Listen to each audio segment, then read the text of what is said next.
করানো হচ্ছে। এই জন্য আমরা সকলেই মহান আল্লাহর দরবারে শুকরিয়া আদায় করি, আলহামদুলিল্লাহ।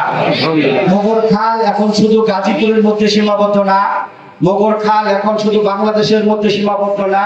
মোগরখাল মাদ্রাসা আমি বিশ্বাস করি সেই ইউরোপ আমেরিকা সহ পাশ্চাত্যের সে মধ্যপ্রাচ্য সহ সারা বিশ্বে মোগরখালের নাম ছড়িয়ে রয়েছে। এই জন্য যারা এখান থেকে আজকে ফারেক হচ্ছে, হাফেজ হচ্ছে, আমি মনে করি তারা অত্যন্ত সৌভাগ্যবান। কারণ এই মোগরখাল মাদ্রাসার যারা প্রতিষ্ঠাতা, এই মাদ্রাসায় বাংলাদেশের শীর্ষ, শুধু বাংলাদেশের না বিশ্বের অনেক দেশের শীর্ষ আলেম ওলামাদের পদচারণা এই মাদ্রাসায় হয়েছে। এবং বাংলাদেশের আহমদ বিশাপ সহ, জুনায়েদ বাবুনগরী সাহেব সহ, মুফতি আমিনী সহ অনেক বড় বড় বুজুর্গানের দিনের পদচারণা এই মাদ্রাসায় হয়েছে। এই জন্য এই মাদ্রাসাটা অত্যন্ত বরকতময় মাদ্রাসা বলে আমি বিশ্বাস করি।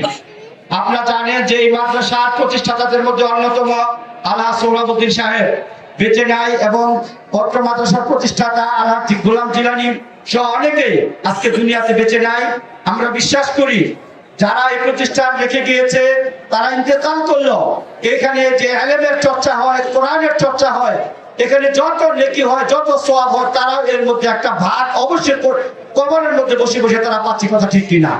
এই জন্য আমরা সকলেই দোয়া করি এই মাদ্রাসা যেন আল্লাহ পাক কিয়ামত পর্যন্ত টিকিয়ে রাখেন, সব ধরনের ফিতনা ফাসাদ থেকে আল্লাহ হেফাজত করেন।